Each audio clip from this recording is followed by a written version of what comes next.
வணக்கம், வாழ்க வளமுடன். நான் உங்கள் ஜோதிடர் மாணிக்கவாசன் பேசுறேன். இன்னைக்கு பேசக்கூடியது என்ன தலைப்பு அப்படின்னா, ஆயில்ய நட்சத்திரமும் விளக்கமும் அப்படிங்கிற தலைப்புல தான் பேச போறோம். இப்ப பார்த்தோம்னா, ஆயில்ய நட்சத்திரம் அப்படிங்கிற ஒரே காரணத்துக்காக வரன்களை நிறைய பேர் ஒதுக்கிட்டு இருக்காங்க. அது கிடையாது. ஆயில்ய நட்சத்திரம்ங்கிறது பார்த்தோம்னா, ராகுக்கு எது சம்பந்தப்பட்டு இருந்தா, ஏன்னா சர்பராஜனோட நட்சத்திரம் ஜென்ம லக்னத்திலேயோ அல்லது ராசியிலேயோ அல்லது சுக்கரனுடையோ ராகுக்கு எது சம்பந்தப்பட்டு இருந்தா ஆயில்ய நட்சத்திர தோஷம் கொஞ்சம் பாதிக்கும். ஓகேங்களா?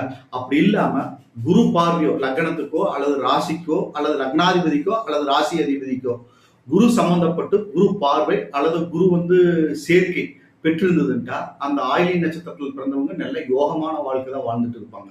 நல்ல பொசிஷன்ல இருப்பாங்க, நல்லா படிச்சிருப்பாங்க, நிறைய பண்பாளர்கள், பெரிய ஒரு ஒரு துறையில் இருக்கிறவங்க எல்லாம் எடுத்து பார்த்தோம்னா ஆயில்ய நட்சத்திரத்தில் இருப்பாங்க. காரணம் என்ன? அது குரு பார்வை பெற்ற ஜாதகங்களாக இருக்கும். குரு ஏதோ ஒரு விதத்துல தொடர்பு இருக்கும். அதனால ஆயில்ய நட்சத்திரம் நீங்க ஒதுக்க